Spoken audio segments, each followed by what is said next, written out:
Hello students, welcome to our YouTube channel इसी अड्डा। स्वागत है आज आपका इस नए वीडियो में। हम जो सब्जेक्ट पढ़ रहे हैं वो सब्जेक्ट है micro processor and its application. इसमें हम पढ़ रहे हैं यूनिट 5th, जो कि लास्ट यूनिट है। इसमें हम आज जो है दूसरा लेक्चर कवर करने वाले हैं। तो चलिए स्टार्ट करते हैं। आपको यहाँ दिख रहा होगा, ये लिखा हुआ है माइक्रो कंट्रोलर 8051 का परिचय। अभी इसके पहले वाले लेक्चर में जो मैंने बताया था उसमें क्या था, उसमें था कि एक जनरल माइक्रो कंट्रोलर का इंट्रोडक्शन। लेकिन इसमें क्या है, एक स्पेसिफिक माइक्रो कंट्रोलर है जिसका नाम है 8051। 8051 इस 8051 फैमिली का जो ये सबसे पहला माइक्रो कंट्रोलर है जो कि इंटेल ने बनाया था। तो इसको ही हम पढ़ते हैं एज ए रेफरेंस मॉडल। सभी बुक्स में 8051 ही as a reference model study किया जाता है, तो इसको स्टडी करते हैं। तो देखो क्या है कि 8051 जो माइक्रो कंट्रोलर है ये 1980 के दशक में इंटेल द्वारा डिजाइन किया गया था। किसके द्वारा? इंटेल द्वारा डिजाइन किया गया था। इसकी जो नींव थी वो हार्वर्ड आर्किटेक्चर पर थी, हार्वर्ड आर्किटेक्चर पर थी और मुख्य रूप से एम्बेडेड सिस्टम में उपयोग के लिए विकसित किया गया था। मेन पर्पस क्या था इसको बनाने का कि इससे इसके थ्रू हम क्या बनाएंगे, एम्बेडेड सिस्टम बनाएंगे। एम्बेडेड सिस्टम क्या होते हैं? इलेक्ट्रॉनिक्स के वे सारे सिस्टम्स जो क्या करते हैं, एक स्पेसिफिक पर्पज के लिए बनाए जाते हैं और उन सर्किट्स को मतलब कुछ ऑटोमेटेड सर्किट होते हैं, क्योंकि एम्बेडेड सिस्टम क्या है? सॉफ्टवेयर और हार्डवेयर का कॉम्बिनेशन है। सॉफ्टवेयर वर्किंग परफॉर्म करता है और सॉरी हार्डवेयर क्या करता है? वर्किंग परफॉर्म करता है और सॉफ्टवेयर क्या करता है? उसे सोचने समझने की क्षमता देता है। तो ये एम्बेडेड सिस्टम के लिए मेनली डिजाइन किए गए थे। माइक्रो कंट्रोलर जैसा कि मैंने पहले बताया था कि क्या है, एक स्पेसिफिक पर्पज के लिए बनाया जाता है। जैसे कोई हम सर्किट बना रहे हैं, उसमें हमें एक रूम में एक लाइट को कंट्रोल करना है। उसका फंक्शन ये है कि जब हम रूम में इंटर करें तो लाइट ऑन हो जाए और हमारे जाते ही लाइट ऑफ हो जाए। तो इसके लिए जो हम लगाएंगे वो माइक्रो कंट्रोलर लगाएंगे, ना कि माइक्रो प्रोसेसर। क्योंकि माइक्रो प्रोसेसर क्या करता है, वो डिफरेंट नंबर ऑफ प्रोग्राम्स को एक साथ एग्जीक्यूट कर सकता है। जैसे आपके मोबाइल में, आप मोबाइल में देखो एक समय टॉर्च भी जला सकते हैं, म्यूजिक भी प्ले कर लेते हैं और किसी को मैसेज भी करते रहते हैं। ये सब कौन करता है? ये सब करता है आपका माइक्रो प्रोसेसर। लेकिन माइक्रो कंट्रोलर में ऐसा नहीं, एक समय में सिर्फ एक काम को परफॉर्म करेगा। तो यही देखो क्या है। अब इसके आगे इसको किस टेक्नोलॉजी पे विकसित किया गया था? तो शुरू में जो है एनमॉस एनमॉस टेक्नोलॉजी का उपयोग करके बनाया गया था। किसका? एनमॉस टेक्नोलॉजी का यूज करके। लेकिन एनमॉस लेकिन चूंकि एनमॉस टेक्नोलॉजी को काम करने के लिए मंत्रक पावर की आवश्यकता होती है, मतलब ज्यादा पावर की आवश्यकता होती है। इसलिए इंटेल ने माइक्रो कंट्रोलर 8051 को सीमॉस टेक्नोलॉजी का उपयोग करके डिजाइन किया। सीमॉस का मतलब है कंप्लीमेंट्री मेटल ऑक्साइड सेमीकंडक्टर और एनमॉस का मतलब है एन टाइप का मॉस होगा, मॉसफेट होगा, एन टाइप का मॉसफेट होगा। उसका यूज करके बनाएंगे तो एनमॉस। पी टाइप का मॉसफेट होगा, उसका यूज करके बनाएंगे तो पी मॉस। और सी मॉस में मतलब है एन और पी दोनों होते हैं। इसका मतलब है कॉम्प्लीमेंट्री मेटल ऑक्साइड सेमीकंडक्टर का यूज करके हम इसको डिजाइन करते हैं। इसका और टाइटल नेम में सी अक्षर के साथ एक नया संस्करण अस्तित्व में आया। उदाहरण के लिए 80C51, 80C51, ठीक है। तो इंटेल ने इसको बनाया। अब देखो क्या है, इन आधुनिकतम इन आधुनिकतम माइक्रो कंट्रोलर्स को अपने पूर्ववर्तियों की तुलना में काम करने के लिए कम पावर की आवश्यकता होती थी। इसका क्या मेन पर्पस था कि इसमें पावर जो लगती थी वो बहुत कम लगती थी। तो 8051 माइक्रो कंट्रोलर के साथ कई एप्लीकेशंस हैं, इसके कई एप्लीकेशंस भी हैं। अब एप्लीकेशन देखते हैं कौन कौन। अब देखो 8051 क्या है, मतलब 8051 माइक्रो कंट्रोलर है क्या? तो 8051 जैसे माइक्रो कंट्रोलर को 1981 में इंटेल द्वारा डिजाइन किया गया। 1980 जब क्या दशक लिखते हैं तो 1980 से 1989 तक वो पूरा क्या 10 साल का एक होगा दशक, तो वही 1981 में इंटेल द्वारा इसको डिजाइन किया गया। ठीक है, इसको 1981 में इंटेल द्वारा डिजाइन किया गया। माइक्रो कंट्रोलर का एक प्रकार ग्रेटेड सर्किट है जिसमें क्या है 40 पिंस होती हैं। कितनी पिंस होती हैं? 40 पिंस होती हैं। डुअल इनलाइन पैकेज होता है जिसे DIP कहते हैं। डुअल इनलाइन का मतलब है, डुअल इनलाइन का मतलब है ऐसा, डुअल इनलाइन का मतलब है इस चीज से कि जो है ऐसा, मतलब जो है इसकी पिंस इधर इधर होंगी, दोनों साइड होंगी। ये डुअल इनलाइन है। ये क्या है? डुअल इनलाइन पैकेज है। तो ये डुअल इनलाइन पैकेज होता है। रैम जो होता है 128 मतलब 128 बाइट्स का होता है, 128 बाइट्स का होता है। रोम जो होता है वो 4 KB का होता है और टाइमर्स 2 होते हैं। कितने टाइमर्स होते हैं? 2 टाइमर्स होते हैं। अब देखो आवश्यकता के आधार पर इसमें एड्रेसेबल और प्रोग्रामेबल 4 पैरेलल, 4 जो है पैरेलल 8 बिट IO पोर्ट होते हैं। 8 बिट यहाँ लिख दो IO पोर्ट्स होते हैं।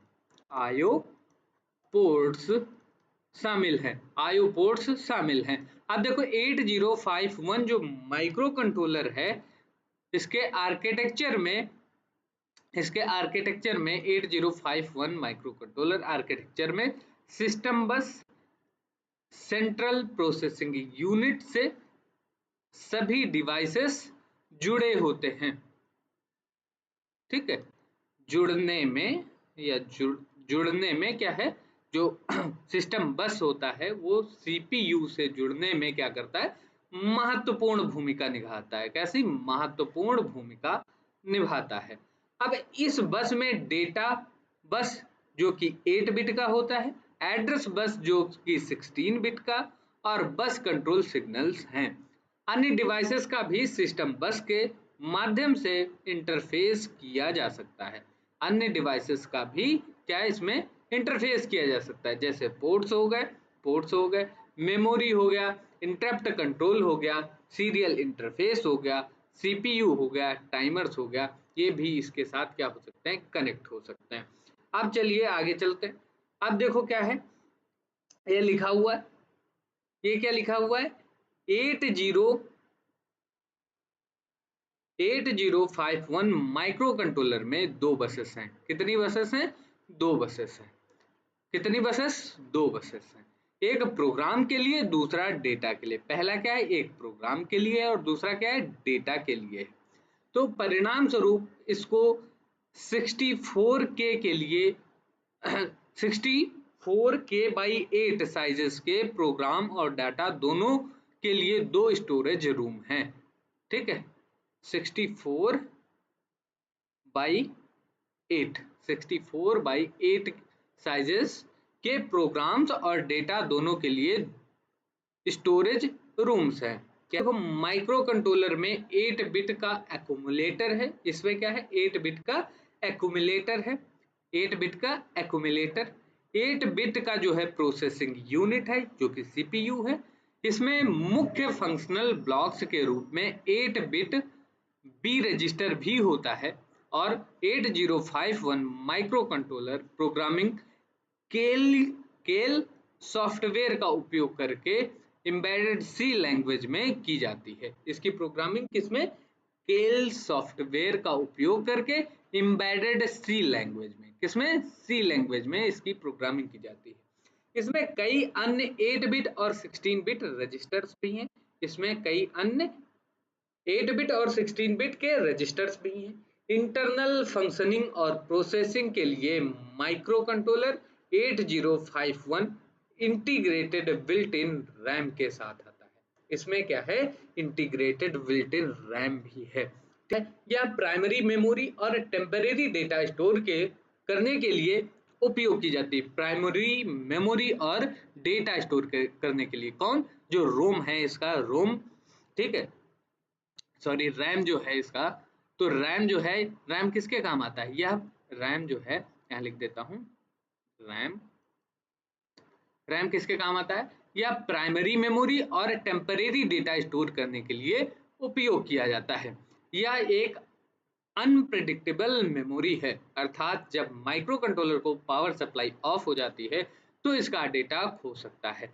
तो इसका डेटा क्या हो सकता है? खो सकता है। डेटा क्या हो सकता है?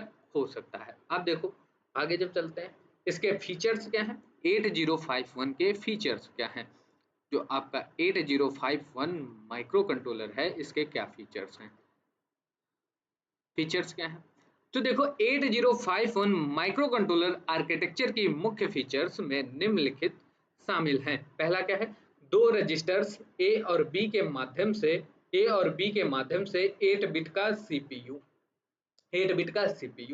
8 के बाइट्स इंटरनल रोम, ठीक है, 8 के बाइट्स के जो है इंटरनल रोम है, और यह फ्लैश मेमोरी है।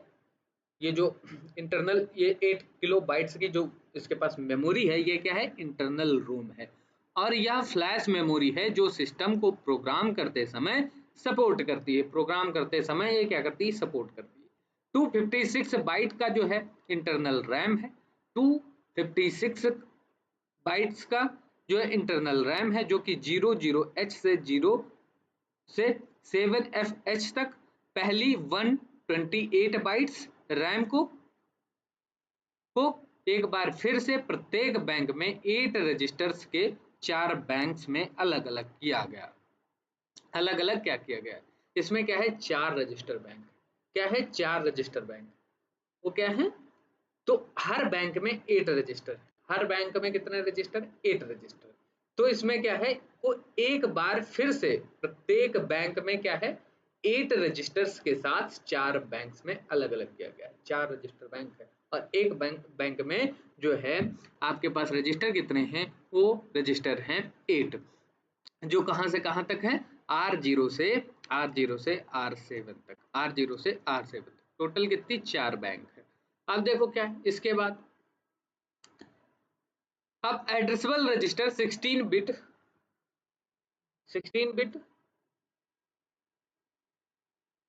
की जनरल पर्पज रजिस्टर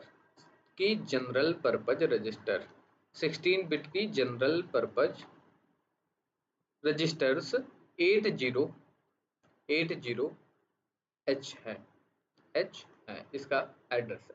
अब देखो रैम के बाकी 128 बाइट्स जो कि क्या है? 80H से FFH तक, वो क्या है?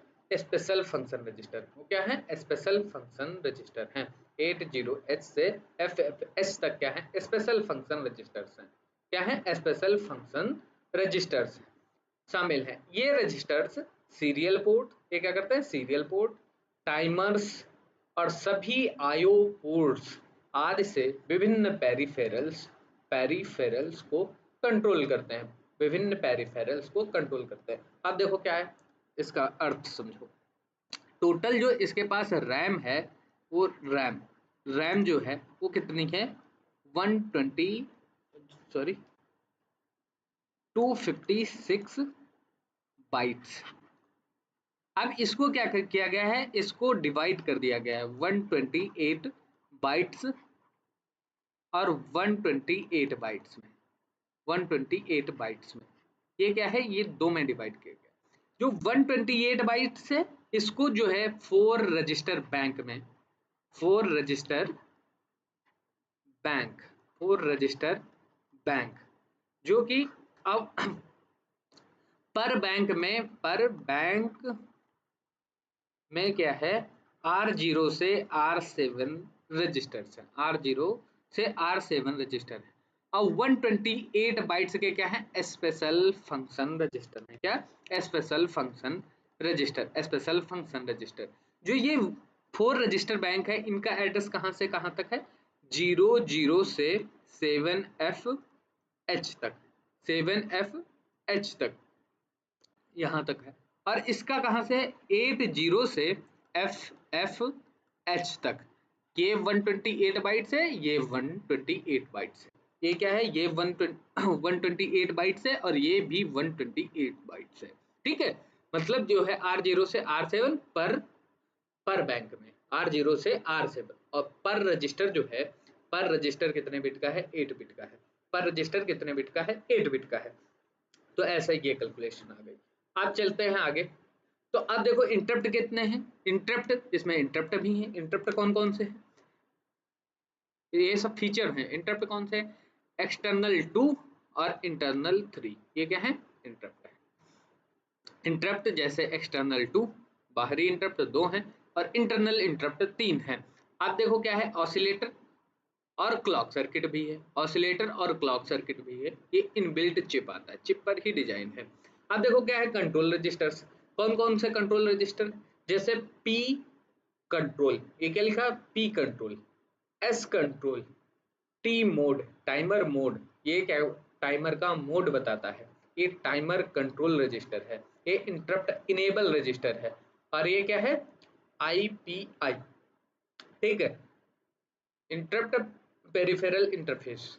ये 16 बिट जो है टाइमर्स या काउंटर्स, टाइमर्स या काउंटर्स, तो टाइमर कितना है, ये एक टाइमर है, और काउंटर कितने हैं, 2 टाइमर, T0 और T1, ये गलत लिख गया है, टाइमर और काउंटर दोनों क्या हैं, 2 हैं, दोनों क्या हैं, 2 हैं, 2 टाइमर हैं और 2 काउंटर हैं। टाइमर और काउंटर्स कितने हैं, 2, जैसे T0 और T1। प्रोग्राम काउंटर क्या करता है, ये 16 बिट का, 16 बिट, और डेटा पॉइंटर ये जो है DPTR, ये लिखा होता है DPTR, ये डेटा पॉइंटर,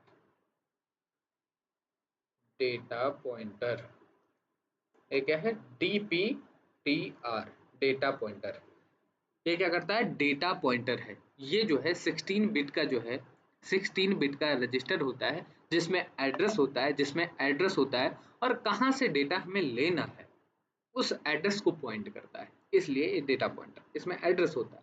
अब देखो IO lines, input output lines, तो 32 जो है इनपुट आउटपुट लाइंस होती हैं, जो 4 पोर्ट्स जैसे P0, P1, P2 और P3 के रूप में क्या है, व्यवस्थित हैं। 4 पोर्ट P0, P1, P2 और P3 के रूप में क्या है, व्यवस्थित है। अब देखो ये क्या है, स्टैक पॉइंटर, तो इसमें स्टैक पॉइंटर भी होता है, कितने बिट का, 8 बिट का। और क्या होता है, program status word, program status word, जैसे स्पेशल फंक्शन रजिस्टर होता था, वैसे ही प्रोग्राम स्टेटस वर्ड होता है। ये क्या बताता है, ये बताता है कि जो है आपका जो रिजल्ट आया है ALU का, उसका वो कैसा है, वो रिजल्ट कैसा है। तो हम जो है इसको प्रोग्रामर डायरेक्ट एक्सेस कर सकता है, प्रोग्रामर इसको क्या कर सकता है, डायरेक्ट एक्सेस कर सकता है, वो इसको चेंज कर सकता है थ्रू द प्रोग्राम, इसलिए इसका नाम हो गया है प्रोग्राम स्टेटस वर्ड। ये प्रोसेसर लिखा है, इसको प्रोग्राम करो, ये प्रोग्राम स्टेटस वर्ड है, ये क्या है, प्रोग्राम प्रोग्राम स्टेटस वर्ड। भाई जो ये बुक जिसने भी लिखा है ना, बहुत गलत लिखा है, ठीक है, प्रोग्राम स्टेटस वर्ड, ये प्रोग्राम स्टेटस वर्ड। अब देखो सीरियल डेटा क्या है, ट्रांसमीटर और receiver for full duplex, for क्या है, फुल डुप्लेक्स, जो सीरियली डेटा इन करते हैं और सीरियली डेटा आउट करते हैं। आप यहाँ तक आ गए हैं तो ये चीजें मुझे लग रहा है कि आसानी से गेट कर पा रहे होंगे। अदरवाइज क्या है कि ये सब्जेक्ट ना वैसा सब्जेक्ट नहीं रह गया है जैसा हुआ करता था, ये सब्जेक्ट ऐसा हो गया है गागर में सागर भरने वाला, ठीक है। जो मैं इतनी जल्दी जल्दी आपको ये माइक्रो कंट्रोल पढ़ा रहा हूँ ना, तो इसको पढ़ाने के लिए बेटा पूरा यूनिट लगता है, पूरा क्या लगता है, यूनिट लगता है, ठीक है। जैसे 8085 को हम व्यवस्थित तरीके से पढ़ते हैं, वैसे ही क्या है, हम 8051 को भी व्यवस्थित तरीके से पढ़ते हैं। लेकिन अब क्या है कि आपके लिए उतना, यदि मैं उतना व्यवस्थित पढ़ाऊंगा तो आप लेक्चर में नहीं टिकेंगे, हो सकता है यहीं तक आप बोर हो गए हो। लेकिन क्या है कि थोड़ा आप भी समझिए कि गागर में सागर भरना है, ठीक, तो थोड़ा जल्दी गेट करिए। क्या है, इसमें सीरियल डेटा के लिए ट्रांसमीटर और रिसीवर भी होते हैं, जो कि फुल डुप्लेक्स ऑपरेशन परफॉर्म करते हैं 8051 के। आप जो है इसके आगे चलते हैं। 8051 माइक्रो कंट्रोलर का एक आर्किटेक्चर है, 8051 माइक्रो कंट्रोलर का क्या है, ये आर्किटेक्चर है। अब ये आर्किटेक्चर पढ़ेंगे। तो देखो 8051 माइक्रो कंट्रोलर जो है, ये इंटेल ने डिजाइन किया, कब डिजाइन किया, 1981 में डिजाइन किया। यह 8 बिट का जो माइक्रो कंट्रोलर होता है, एक बार में कितनी बिट को प्रोसेस कर सकता है, 8 बिट, तो इसलिए ये 8 बिट है। ठीक है, अब ये जो है 40 पिन होती है, इसमें कितनी पिन होती है, 40 पिन होती है, जो कि डुअल इनलाइन पैकेज में होती है, मतलब बीस इधर और बीस इधर, बीस इधर और बीस इधर, तो डुअल इनलाइन पैकेज में होती है। 4 केबी का रोम होता है। ठीक है, रोम स्टोरेज कितना, 4 केबी का, 4 केबी का रोम स्टोरेज, और जो है 128 बाइट्स का जो होता है रैम स्टोरेज होता है। 128 बाइट्स का क्या होता है, रैम स्टोरेज होता है, और 128 बाइट्स का जो है स्पेशल फंक्शन रजिस्टर होते हैं। तो दोनों मिलाकर यदि रैम की बात करें तो दोनों मिलाकर 256 हो जाता है, 256 हो जाता है।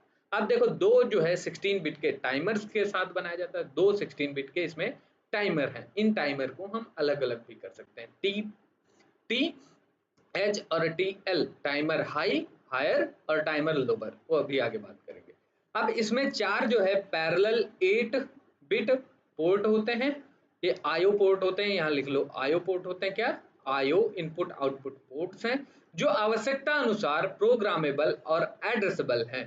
प्रोग्रामेबल और एड्रेसेबल हैं, उनको क्या है, प्रोग्राम किया जा सकता है और उनका एड्रेस भी असाइन किया जा सकता है। ये इनपुट आउटपुट पोर्ट हैं। यहाँ पर क्या करते हैं, इनपुट आउटपुट इंटरफेसिंग करते हैं, इनपुट आउटपुट इंटरफेसिंग करते हैं। जो हमारा माइक्रो कंट्रोलर है, इसमें जैसे हमें कोई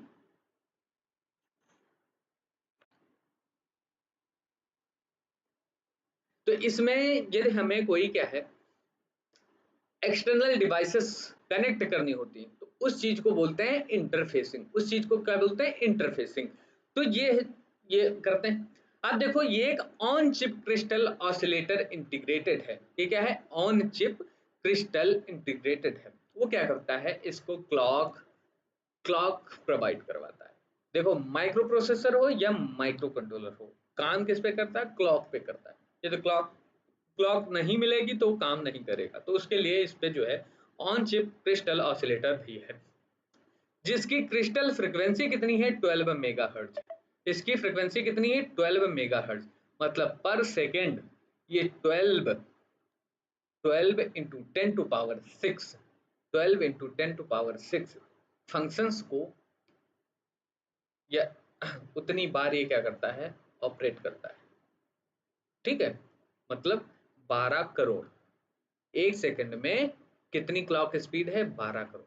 ठीक है, पलक झपकते ही क्या है, कितने इंस्ट्रक्शन कितनी तेजी से करता है, इसकी क्लॉक स्पीड इतनी ज्यादा है। अब देखो ये क्या है, ये बना हुआ है आपका आर्किटेक्चर, ये बना हुआ है आर्किटेक्चर। तो इसमें जो है थोड़ा सा हम क्या कर देते हैं, सुधार कर देते हैं। ये जो है बसेस हैं, ये क्या है, बसेस हैं। तो बसेस के लिए, बसेस को बसेस जैसा भी देखेंगी, क्या होती, इसमें डायरेक्शन दिखानी होती। बसेस में क्या होता है, डायरेक्शन दिखाना होता है। अरे बीच में जो आपको दिख रही है, ये क्या है, ये इसकी इंटरनल बस है। क्या है, इंटरनल बस। ये क्या है, इंटरनल बस है। ये क्या है, बीच में ऐसे कट नहीं करना चाहिए। यहाँ डायरेक्शन दिखानी होती है, यहाँ पे क्या होता है, डायरेक्शन दिखानी होती है।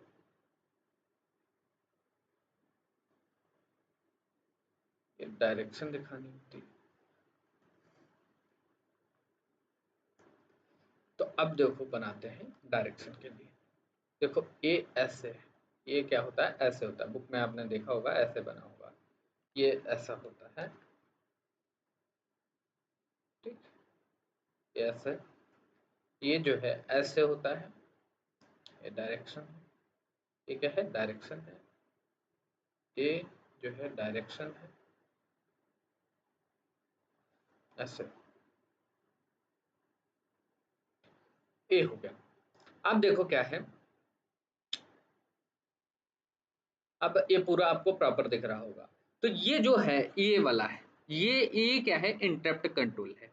ये क्या है, interrupt control, interrupt interrupt interrupt control. ये क्या है, इंटरप्ट कंट्रोल सर्किट है। ये क्या है, इंटरप्ट कंट्रोल है।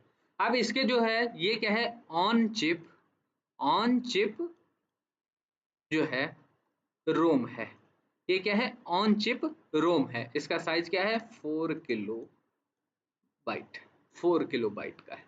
ये क्या है, ऑन चिप रैम है, ऑन चिप क्या है, रैम है, ये ऑन चिप रैम है, ऑन चिप रैम है। ये क्या है, ये टाइमर काउंटर सर्किट है, ये टाइमर काउंटर सर्किट है। तो देखो क्या है, इसमें 3 पार्ट होते हैं, इनको 3 पार्ट में ETC, इसके बाद टाइमर 0,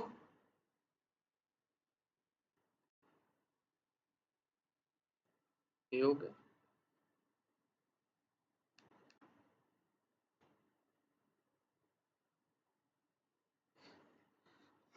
ये क्या है, टाइमर 1 है, ये टाइमर 0 है, और ये क्या है, ETC। ठीक है, external timer control, external timer control. यहाँ से क्या है, ये कहाँ, ये क्या है T0 और T1, ये क्या है T1, ये क्या है, काउंटर काउंटर इनपुट्स हैं, क्या है, काउंटर इनपुट्स। तो ये जो टाइमर है, ठीक है, यही जो है टाइमर और काउंटर दोनों की तरह काम करता है। तो काउंटर इनपुट्स, ये क्या है, काउंटर इनपुट्स हैं, काउंटर इनपुट्स हैं। अब ये क्या है, ये है मेन जो है सर्किट CPU। ये क्या करता है, ये प्रोसेसिंग करता है, ये क्या करता है, प्रोसेसिंग करता है। इसके बाद जो है, इसके नीचे क्या है, ये ऑसिलेटर सर्किट है, ये क्या है, ऑसिलेटर ऑसिलेटर सर्किट। तो ऑसिलेटर आपने जब भी देखा होगा तो ऐसा नहीं देखा होगा, ऑसिलेटर आपने देखा होगा लेकिन ऐसा नहीं देखा होगा। ऑसिलेटर के साथ एक क्रिस्टल बना होता है, ऑसिलेटर के साथ क्या बना होता है, एक क्रिस्टल बना होता है। एक क्या होता है, देखो क्रिस्टल ऐसा बना होता है, इसके बीच में होता है एक ऐसा क्रिस्टल। ये कौन सा ऑसिलेटर है, क्रिस्टल ऑसिलेटर। ये ग्राउंड ऐसे दिखाया, ये ग्राउंड है। तो ये ऑसिलेटर हो गया। ये जो है इंटरप्ट कंट्रोल हो गया, ये क्या हो गया, इंटरप्ट कंट्रोल। तो अब इंटरप्ट कंट्रोल भी जो है ऐसा नहीं होता, इसमें इंटरप्ट जो है, इंटरप्ट बाहर से आते, ये क्या होता है, ऐसे, ये ऐसा होता है। ये इंट 0 है, ये क्या है, इंट 0, मतलब इंटरप्ट 0, और ए इंटरप्ट 1, ए इंटरप्ट 1। ये कौन से इंटरप्ट है, एक्सटर्नल इंटरप्ट है, क्या, एक्सटर्नल इंटरप्ट। ये क्या है, एक्सटर्नल इंटरप्ट है, ये क्या है, एक्सटर्नल इंटरप्ट। अब जो है,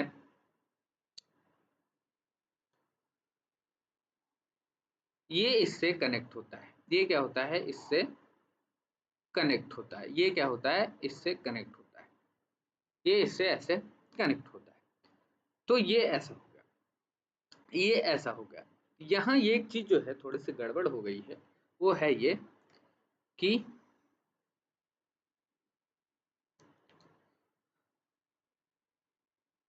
हम्म,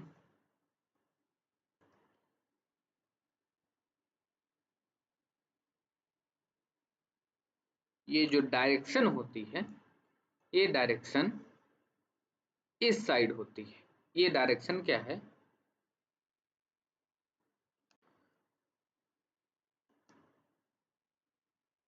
डायरेक्शन क्या होती है, इस साइड। ये डायरेक्शन क्या है, इस साइड होती है।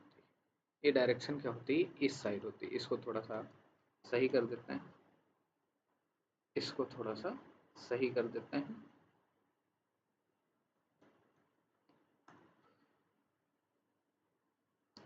तो ये आपका बन गया, ये क्या बन गया, ये आर्किटेक्चर बन गया।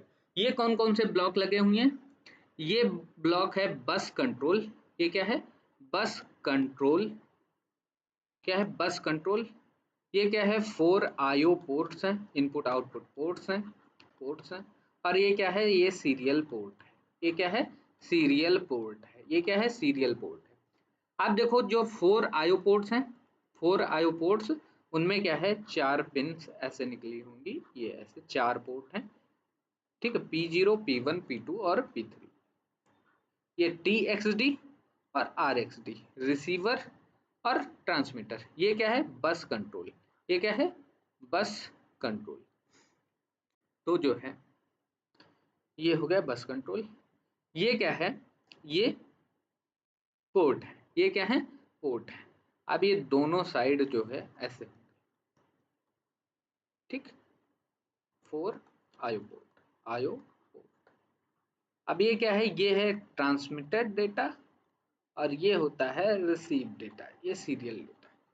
तो ये जो आपका फिगर है आपको यहाँ दिख रहा है, ये ये दिख रहा है, ये क्या है, ये आपका आर्किटेक्चर है, ये क्या है, आर्किटेक्चर है। तो यहाँ लिख भी देते हैं, ये क्या है, फिगर क्या है, 8051 माइक्रो कंट्रोलर आर्किटेक्चर, आर्किटेक्चर, ये आर्किटेक्चर हो गया। अब जो है वन बाय वन करके इसको पूरे को हम क्या करेंगे, एक्सप्लेन करेंगे, वन बाय वन करके क्या करेंगे, एक्सप्लेन करेंगे। तो चलिए स्टार्ट करते हैं। तो सबसे पहले सीपीयू को करना है, सीपीयू को एक्सप्लेन करना है। तो सीपीयू क्या होता है, सेंट्रल प्रोसेसिंग यूनिट। ये क्या होता है, सेंट्रल प्रोसेसिंग यूनिट। अरे यार, सेंट्रल प्रोसेसिंग यूनिट। तो सीपीयू किसी भी, ये क्या होता है, ये किसी भी प्रोसेसिंग मशीन का क्या होता है, ब्रेन होता है, किसी भी प्रोसेसिंग मशीन का ब्रेन होता है। या माइक्रो कंट्रोलर में किए जाने वाले सभी प्रोसेसेस को जांचता है और मैनेज करता है, उनको क्या करता है, जांचता है और मैनेज करता है। यूजर को सीपीयू के फंक्शनिंग पर कंट्रोल नहीं होता, यूजर को सीपीयू की फंक्शनिंग पर क्या होता है, कंट्रोल नहीं होता। यह स्टोरेज स्पेस रोम में प्रिंट किए गए प्रोग्राम को इंटरप्रेट करता है और उन सभी को क्या करता है, एग्जीक्यूट करता है और प्रोजेक्टेड ड्यूटी को क्या करता है, पूरा करता है। जो हम काम करवाना चाह रहे हैं वो क्या करता है, उसको पूरा करता है। सीपीयू 8051 माइक्रो कंट्रोलर में विभिन्न प्रकार के रजिस्टर्स को क्या करता है, मैनेज करता है, विभिन्न प्रकार के रजिस्टर्स को मैनेज करता है। तो मेनली जो है प्रोसेसिंग कौन करता है माइक्रो कंट्रोलर में, सीपीयू। ठीक है, प्रोसेसिंग कौन करता है, सीपीयू। जो क्या करता है, प्रोसेस करता है। तो 8 बिट डेटा को एक समय में ये प्रोसेस कर सकता है। उससे हम जो काम करवाना चाह रहे हैं वो काम कौन करेगा, उसको प्रोसेस कौन करेगा, सीपीयू। जैसे इंसान का, ह्यूमन बॉडी का जो माइंड है, तो हमारे पास जो इनपुट्स आते हैं, मतलब ये 5 सेंसस ऑर्गन्स से जो इनपुट्स आते हैं, तो उनको हम क्या करते हैं, सोचते हैं, समझते हैं, फिर प्रोसेस करते हैं। तो सोचना समझना कहाँ से करते हैं, यहाँ से करते हैं। ठीक है, अपने माइंड से करते हैं। वैसे ही जो माइक्रो कंट्रोलर है उसके पास जो इनपुट्स आते हैं वो उनको कहाँ से सोचता है, वो अपने सीपीयू से उनको क्या करता है, प्रोसेस करता है, उनको जांचता समझता है, फिर उनसे उनके द्वारा बताए गए कार्य को करता है। अब इसके बाद चलते हैं, इंटरप्ट क्या होता है। देखो क्या, इंटरप्ट जरूरी क्यों है, ये मैं इस सब्जेक्ट में कई बार एक्सप्लेन कर चुका हूँ। तो इंटरप्ट क्या है, ये एक सब रूटीन कॉल होता है जो माइक्रो कंट्रोलर के, मान लो जो इस समय प्रोग्राम हो रहा है करंट टाइम में, यदि आप, हाँ एग्जाम्पल से बढ़िया समझ पाएंगे, यदि आप अभी वीडियो देख रहे हैं, आप वीडियो देख रहे हैं, अभी किसी का कॉल आ जाए तो वीडियो पॉज हो जाएगा, उस वो कॉल की क्या होगी, रिंग बजेगी। वो क्या है आपके लिए, वो क्या है, उस समय इंटरप्ट है। तो इंटरप्ट क्या होता है, कुछ जरूरी फंक्शंस होते हैं जो कि क्या है, करंट चल रहे प्रोग्राम को क्या कर देते हैं, रोक देते हैं। करंट चल रहे प्रोग्राम को रोक देते हैं और वो पहले प्रोसेस होते हैं, वो क्या होते हैं, पहले प्रोसेस होते हैं। फिर जो है, फिर हम वापस अपने करंट चल रहे प्रोग्राम पर आ जाते हैं। जैसे आप वीडियो देख रहे हैं, किसी की कॉल आ जाएगी, कॉल आप पिक करेंगे, कॉल जैसे कट होगी आप फिर वीडियो पर आ जाएंगे। तो ये सब प्रोसेस कैसे होता है, ये होता है इंटरप्ट सर्विस रूटीन से। इंटरप्ट सर्विस रूटीन से, इसको हम बहुत अच्छे से पढ़ चुके हैं, तो यहाँ सिर्फ इंट्रोडक्शन। तो इंटरप्ट एक सब रूटीन जो है कॉल है, इंटरप्ट एक क्या है, सब रूटीन कॉल है जो माइक्रो कंट्रोलर के की फंक्शंस या जॉब को क्या करता है, पढ़ता है, जॉब को पढ़ता है। और कुछ अन्य प्रोग्राम जो एक्स्ट्रा इंपॉर्टेंट है, जो क्या है, एक्स्ट्रा इंपॉर्टेंट है और इमरजेंसी केसेस में मदद करता है, उसे परफॉर्म करने में हेल्प करता है, उसे क्या करता है, परफॉर्म करने में हेल्प करता है। तो इंटरप्ट में हमें करंट प्रोसेसेस को पोस्टपोन या डिले करने का, करंट प्रोसेसेस को पोस्टपोन या डिले करने का, एक सब रूटीन टास्क को कैरी आउट करने का और फिर से नॉर्मल प्रोग्राम इम्प्लीमेंटेशन को रीस्टार्ट करने का मेथड है, रीस्टार्ट करने का मेथड है। कोई आपसे 2 लाइन में पूछे तो आप ये लिख सकते हैं कि क्या करता है, ये करंट प्रोसेसेस को क्या करता है, पोस्टपोन या डिले करने का, एक सब रूटीन टास्क को कैरी आउट करने का, और फिर से नॉर्मल प्रोग्राम इम्प्लीमेंटेशन को रीस्टार्ट करने का मेथड होता है। ठीक है, अब देखो 8051 माइक्रो कंट्रोलर को इस तरह से असेंबल किया जाता है कि यह इंटरप्ट के होने पर कोर प्रोग्राम को क्या करता है, मोमेंटरली स्टॉप या ब्रेक कर देता है, मतलब कुछ समय के लिए स्टॉप या ब्रेक कर देता है। जब सब रूटीन टास्क पूरा हो जाता है तो कोर प्रोग्राम का इम्प्लीमेंटेशन ऑटोमेटिकली शुरू हो जाता है, फिर वो कोर प्रोग्राम जो है वो होने लगेगा। अब जो है इसके आगे चलते हैं, तो 8051 माइक्रो कंट्रोलर में कितने इंटरप्ट हैं, 5 इंटरप्ट। सब कितने इंटरप्ट है, 5 इंटरप्ट है। तो 5 में से 2 जो है पेरिफेरल इंटरप्ट हैं, और 2 टाइमर इंटरप्ट हैं, और एक सीरियल पोर्ट इंटरप्ट है। ठीक है, 2 क्या है, पेरिफेरल इंटरप्ट है, 2 क्या है, टाइमर इंटरप्ट है, और एक जो है सीरियल पोर्ट का इंटरप्ट है। ये टोटल 5 इंटरप्ट होते हैं। अब देखो मेमोरी क्या है, तो माइक्रो कंट्रोलर को एक प्रोग्राम करने की जरूरत होती है। माइक्रो कंट्रोलर में जब तक हम प्रोग्राम नहीं करेंगे तब तक वो टास्क कोई भी परफॉर्म नहीं करेगा, तो प्रोग्राम करने की जरूरत होती है। तो जो कमांड्स का प्रोग्राम क्या होता है, जो कमांड्स का सेट होता है, जो हम काम करवाना चाह रहे हैं, इंस्ट्रक्शंस का सेट होता है, उसे हम सॉफ्टवेयर बोले या प्रोग्राम बोले। ठीक है, तो इंस्ट्रक्शन या कमांड का सेट होता है जो क्या करता है, प्रोग्राम माइक्रो कंट्रोलर को सटीक टास्क करने में मदद करता है। इन प्रोग्राम्स को स्टोरेज स्पेस की जरूरत होती है, इनको किसकी जरूरत होती है, स्टोरेज स्पेस की जरूरत होती है, जिसमें वे एक्यूमुलेट हो सके, मतलब इकट्ठा हो सके, वहां स्टोर हो सके, वहां रह सके, वहां सेव हो सके। तो उसके लिए हमें मेमोरी की जरूरत पड़ेगी। तो माइक्रो कंट्रोलर द्वारा किसी स्पेसिफिक प्रोसेस पर कार्य करने के लिए इंटरप्रेट किए जा सके, माइक्रो कंट्रोलर द्वारा किसी स्पेसिफिक प्रोसेस पर कार्य करने के लिए इंटरप्रेट किए जा सके। तो अब देखो वह मेमोरी वह मेमोरी जो माइक्रो कंट्रोलर के प्रोग्राम को एक्यूमुलेट करने के लिए यूज की जाती है, उसे प्रोग्राम मेमोरी कहते हैं। उसे क्या कहते हैं, प्रोग्राम मेमोरी कहते हैं। उसे प्रोग्राम मेमोरी या कोड मेमोरी, प्रोग्राम मेमोरी या कोड मेमोरी के रूप में जाना जाता है, जहां पर प्रोग्राम एक्यूमुलेट होते हैं, जहां पर प्रोग्राम्स सेव किए जाते हैं, उसको क्या बोलते हैं, प्रोग्राम मेमोरी या कोड मेमोरी के रूप में जाना जाता है। आम लैंग्वेज में इसे क्या कहें, इसे रीड ओनली मेमोरी या रोम मेमोरी भी कहा जाता है, रीड ओनली मेमोरी या रोम मेमोरी भी कहा जाता है।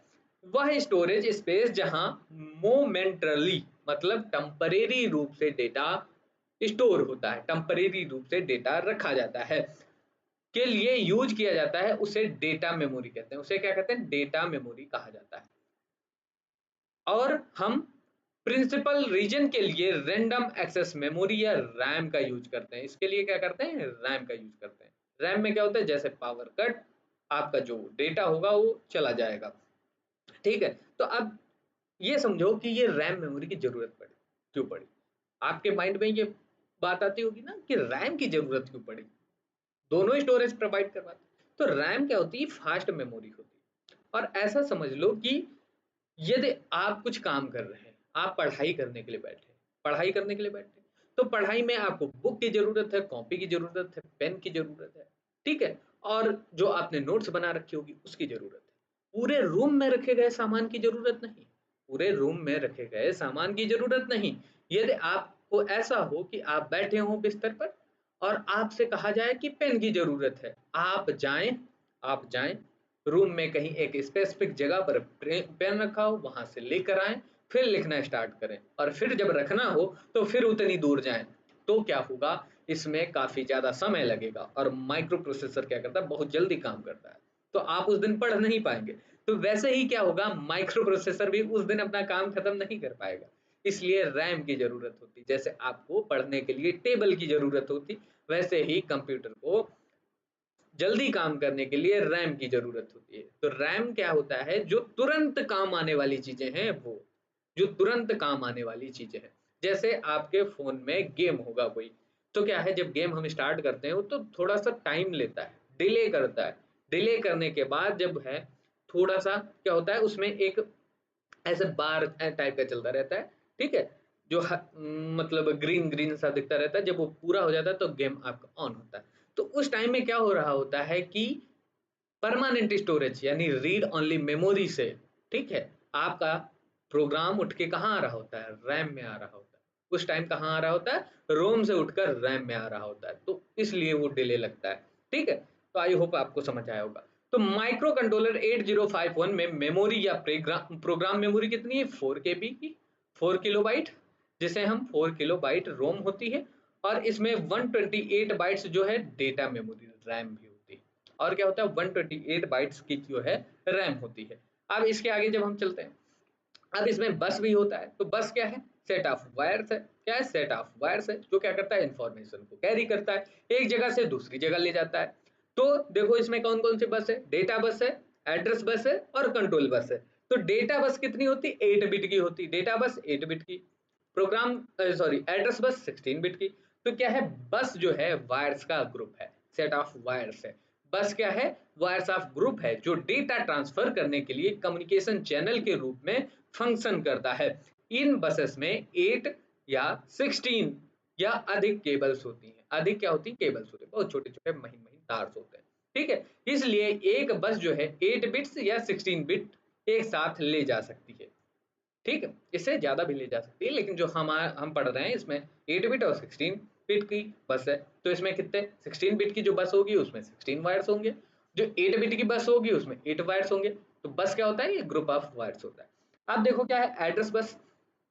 तो बस दो प्रकार के हैं, एक कंट्रोल बस इसमें लिखा नहीं है लेकिन वो भी होता है, वो क्या करता है, कंट्रोल करता है। अब देखो एड्रेस बस, ये क्या है, एड्रेस बस। तो माइक्रो कंट्रोलर 8051 में 16 बिट एड्रेस बस होती है। कितनी बिट, 16 बिट एड्रेस बस होती है। इसे मेमोरी पोजीशंस को एड्रेस एड्रेस करने के लिए उपयोग किया जाता है। उसको क्या करता है, एड्रेस करने के लिए उपयोग किया जाता है। इसे सेंट्रल प्रोसेसिंग यूनिट से मेमोरी तक एड्रेस ट्रांसमिट करने के लिए यूज किया जाता है। सेंट्रल प्रोसेसिंग यूनिट से क्या, एड्रेस ट्रांसमिट करने के लिए यूज किया जाता है। अब देखो क्या है, डेटा बस। तो माइक्रो कंट्रोलर 8051 में 8 बिट की जो डेटा बस होती है, इससे डेटा ले जाने के लिए यूज किया जाता है। इसे किसके लिए, डेटा ले जाने के लिए यूज किया जाता है। अब इसके आगे जब हम बढ़ते हैं, तो इसमें एक ऑसिलेटर भी होता है, ऑन चिप ऑसिलेटर, जैसा कि मैंने दिखाया था उसमें। तो ये क्या करता है, डिजिटल सर्किट इक्विपमेंट है। हम जानते हैं माइक्रो कंट्रोलर एक डिजिटल सर्किट इक्विपमेंट है, इसलिए अपने फंक्शंस के लिए टाइमर की आवश्यकता होती है, टाइमर और क्लॉक की आवश्यकता होती है। इस फंक्शन के लिए माइक्रो कंट्रोलर 8051 जो है ऑन चिप इसमें क्या होता है, ऑसिलेटर होता है, जो सीपीयू के लिए टाइम सोर्स के रूप में काम करता है। सीपीयू के लिए टाइम सोर्स के रूप में काम करता है। चूंकि ऑसिलेटर प्रोडक्टिव बीट्स स्टीडी होते हैं, प्रोडक्टिविटी बीट्स स्टीडी होते हैं, मतलब वो क्या करते हैं, वो ऑसिलेट करते हैं। वो क्या करते हैं, ऑसिलेट करते हैं, वेव्स जनरेट करते हैं, वेव्स जनरेट करते हैं। तो उसी क्लॉक क्लॉक पर ही जो है माइक्रो कंट्रोलर उतनी तेजी से काम करता है, जैसे हमारे दिल की धड़कन होती है, हमारे दिल की धड़कन होती है। तो ऐसे ही क्या है, हाँ ये बढ़िया एग्जांपल है। तो ऐसे ही जो है माइक्रो कंट्रोलर माइक्रो प्रोसेसर में क्लॉक ऑसिलेटर होता है, जो कि क्या करता है, क्लॉक जनरेट करता है। उसी क्लॉक पे जो है हमारा माइक्रो कंट्रोलर उतनी तेजी उतनी फास्ट से काम करता है। ठीक है, कि सभी पार्ट्स में हार्मोनाइज्ड एम्प्लॉयमेंट को सुविधाजनक बनाता है। आप लिखना चाहें लिखें, वैसे कोई बात नहीं, नॉट इम्पॉर्टेंट।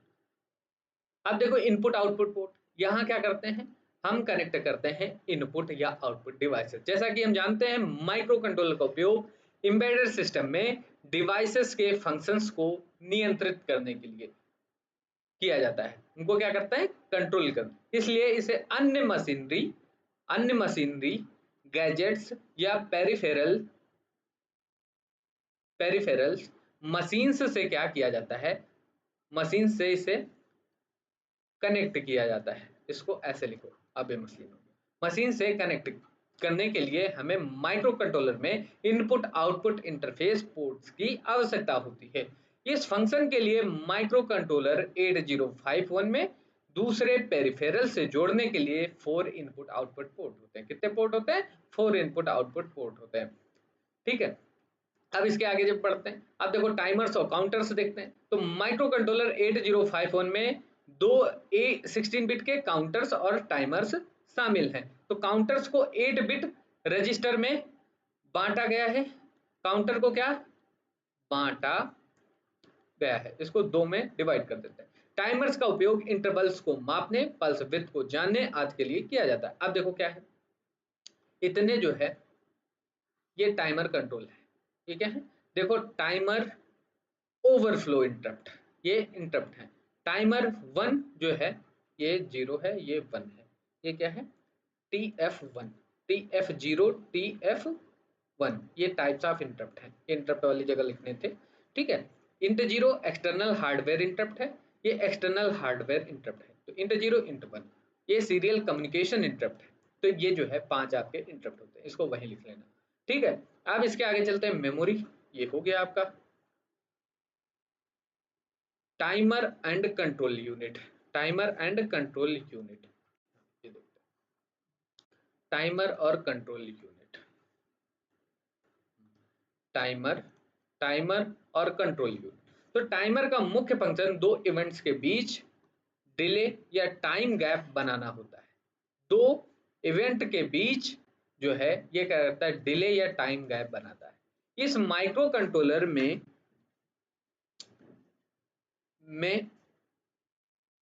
जहां प्रत्येक टाइमर 16 बिट का है, जिससे सिस्टम एक साथ दो डिले जनरेट कर सकता है। सिस्टम एक साथ क्या कर सकता है, दो डिले जनरेट करता है। तो हर माइक्रो कंट्रोलर, हर micro microcontroller hardware delay का उपयोग करता है, जहां प्रोसेसर के माध्यम से फिजिकल डिवाइसेस का उपयोग डिले जनरेट करने के लिए किया जाता है, जिसे टाइमर कहा जाता है। टाइमर के माध्यम से प्रोसेसर की आवश्यकता के आधार पर डिले जनरेट किया जा सकता है, और जब विशेष डिले जनरेट हो जाती है तो प्रोसेसर को सिग्नल भेजता है, प्रोसेसर को सिग्नल भेजता है। अब देखो रजिस्टर्स क्या है, ये क्या है, रजिस्टर्स क्या है। तो माइक्रो कंट्रोलर में रजिस्टर्स का मुख्य उपयोग डेटा और शॉर्ट टर्म इंस्ट्रक्शंस को स्टोर करने के लिए किया जाता है। क्या करते हैं, जो रजिस्टर्स होते हैं उनमें हम शॉर्ट टर्म के इंस्ट्रक्शंस का स्टोर करते हैं, शॉर्ट टर्म इंस्ट्रक्शंस को क्या करते हैं, स्टोर करते हैं, उसमें क्या रखते हैं, डेटा रखते हैं। तो रजिस्टर्स ऐसा समझ लो कि जैसे हमारे पास अलमारी होती है, ठीक है, हमारे पास अलमारी होती है, एक वैलेट होती है, और हमारे जो हम कपड़े पहने रहते हैं उसमें कुछ जेब्स, उसमें कुछ पॉकेट्स रहते हैं। तो ये क्या करते हैं, पॉकेट्स में जो हम सामान रखते हैं वो बहुत इंपॉर्टेंट सामान रखते हैं, जबकि जो हमारे पास अलमीरा होती है या हमारे पास जो रूम होता है उसमें सारा सामान रखते हैं। तो पूरी मेमोरी जो है उस रूम की तरह है जहाँ पे हम पूरा सामान रख रहे हैं। और रजिस्टर्स क्या है, वो इंपॉर्टेंट पॉकेट्स की तरह हैं जो हमें तुरंत चाहिए होती है, फटाक से, ठीक है। जैसे हम मोबाइल कहाँ रखते हैं, अपने पॉकेट पे रखते हैं, मोबाइल कहाँ रखते हैं, अपने पॉकेट में रखते हैं। तुरंत जरूरत जैसे पेन कहाँ रखते हैं, तो जाहिर सी बात है जब हम बाहर जाते हैं तो पेन अपने पॉकेट में रखते हैं, ठीक है। छोटी डायरी कहाँ रखते हैं, पॉकेट में रखते हैं। तो ये सब क्या है कि तुरंत यूज होने वाली चीजें हम कहाँ रखते हैं, अपने पॉकेट में रखते हैं। वैसे ही माइक्रो कंट्रोलर क्या करता है, तुरंत जो उपयोग होने वाली चीजें हैं वो रजिस्टर्स में रखता है। वो कहाँ रखता है, रजिस्टर्स में रखता है। तो वही लिखा है कि इसमें जो है मुख्य उपयोग डेटा और शॉर्ट टर्म इंस्ट्रक्शन को स्टोर करने के लिए किया जाता है, जिनका मुख्य रूप से डेटा फेच करने के लिए, एड्रेसेस को प्रोसेस करने के लिए उपयोग किया जाता है। मुख्य रूप से क्या है, डेटा को फेच करने और एड्रेसेस को प्रोसेस करने के लिए उपयोग किया जाता है, ठीक है। अब देखो इसके बाद क्या है, माइक्रो कंट्रोलर में 8 बिट रजिस्टर्स शामिल हैं, जो कि कहां से हैं, जिनमें D0 से D7 तक, D0 से D7 तक 8 बिट होते हैं। यहाँ D0 से D7, तो D0 क्या है, LSB है, और D7 क्या है, MSB है। D0 क्या है, LSB है, और D7 क्या है, MSB बिट है। तो 8 बिट से बेहतर डेटा प्रोसेस करने के लिए इसे 8 अलग अलग बिट पार्ट में क्या किया जाता है, सेपरेट किया जाना चाहिए। 8 अलग अलग बिट में क्या है, सेपरेट किया जाना चाहिए। अब देखो 8 बिट में सेपरेट करने का मतलब क्या है, ये मान लो आपका रजिस्टर है, ये मान लो क्या है, रजिस्टर है। तो ये D0, D1, D2, D3, D4, D5, D6 और D7। D7 ये क्या है? D7। यहां तक हो गया।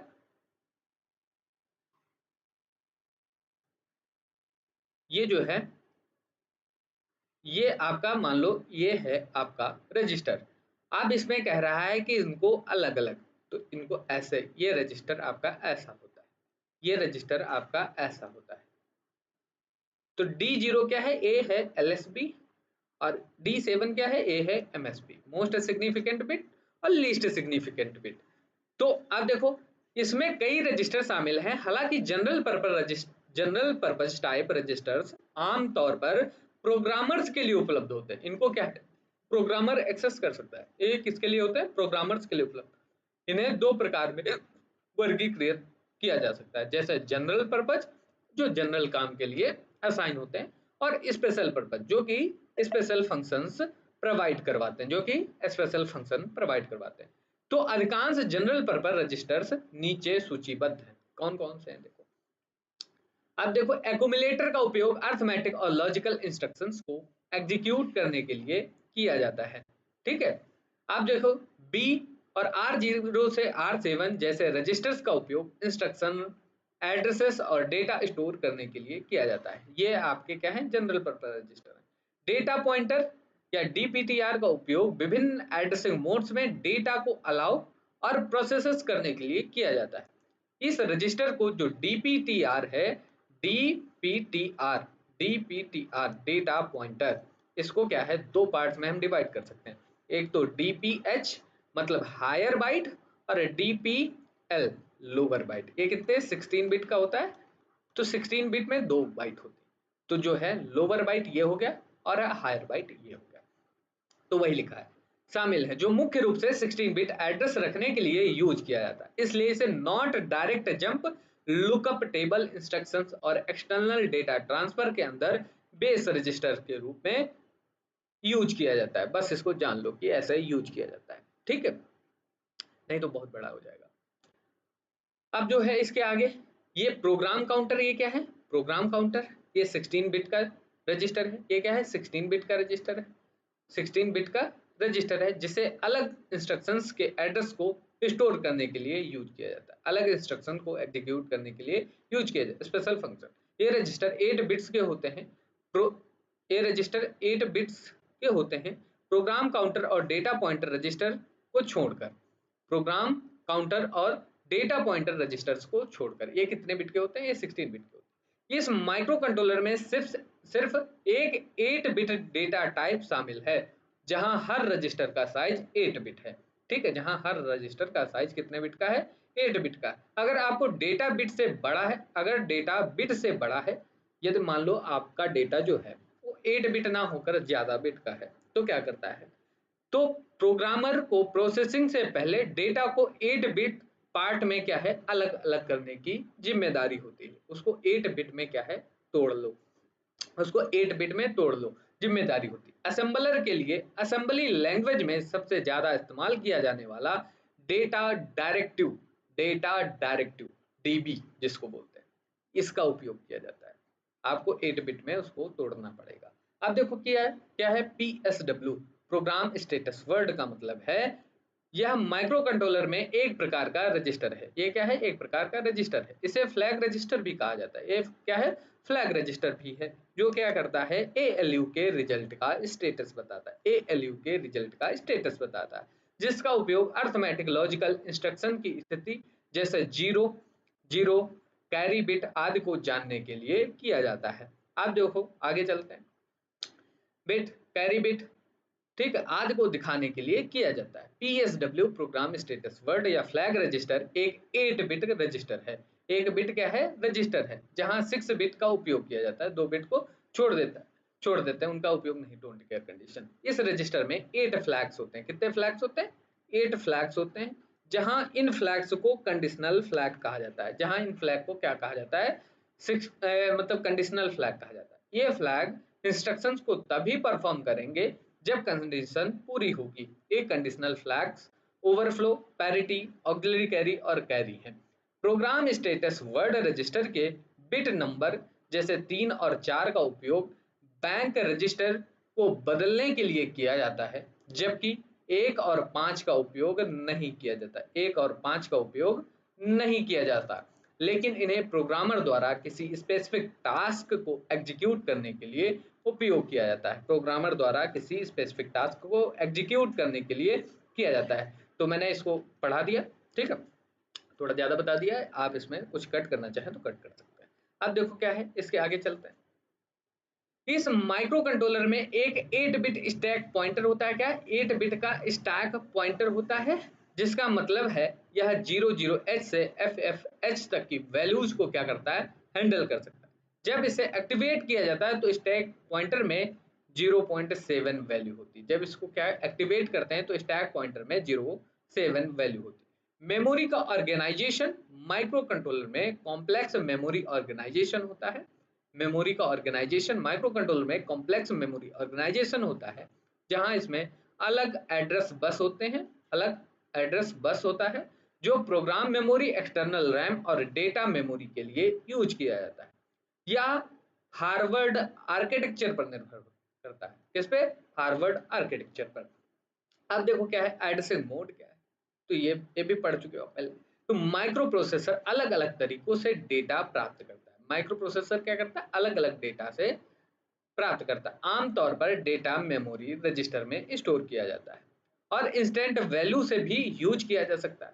तो डेटा एक्सेस करने के ये अलग अलग तरीके जो है एडिशन मोड्स कहलाते हैं। तो डेटा को एक्सेस करने के अलग अलग तरीके जो हैं ये एडिशन मोड होते हैं। इसको एक बार पढ़िए, क्या है, माइक्रो प्रोसेसर या माइक्रो कंट्रोलर क्या है, अलग अलग तरीकों से डेटा को एक्सेस करता है। अपने पास वो इनपुट लाएगा तभी तो आउटपुट देगा, ठीक है। तो आमतौर पर डेटा मेमोरी रजिस्टर में स्टोर किया जाता है, या तो मेमोरी रजिस्टर में होगा या इंस्टेंट वैल्यू से मिलेगा, ठीक है। डायरेक्ट हम डेटा दे देंगे तो डायरेक्ट भी मिल जाता है, तो यूज किया जाता है। तो डेटा एक्सेस करने के अलग अलग तरीके एडिशन मोड्स कहलाते हैं, ठीक है।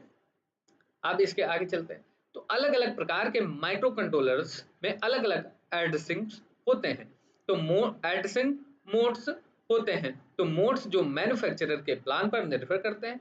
इस माइक्रो कंट्रोलर के एडिशन मोड्स में निम्नलिखित शामिल है। पहला कौन सा है, रजिस्टर एडिशन मोड। पहला है रजिस्टर एडिशन मोड। दूसरा क्या है, register indirect addressing mode, immediate addressing mode, indexed addressing mode, direct addressing mode. तो ये आप ऐसे लिख लीजिए। तो यहाँ आपका ये पहला लेक्चर कंप्लीट होता है। आई होप आपको वीडियो पसंद आया होगा। क्या है बेटा, गलती हमारी नहीं, हम इन चीज़ों को बहुत विधिवत एक्सप्लेन कर सकते हैं, लेकिन विधिवत एक्सप्लेन करने में बहुत ज़्यादा टाइम लगेगा। तो आई होप आपको ये सारी चीज़ें समझ आई होंगी। डू सब्सक्राइब, कमेंट कीजिए, लाइक कीजिए, हमारे वीडियो को ज़्यादा से ज़्यादा शेयर कीजिए और अपने दोस्तों से भी सब्सक्राइब करवाइए। Thank you.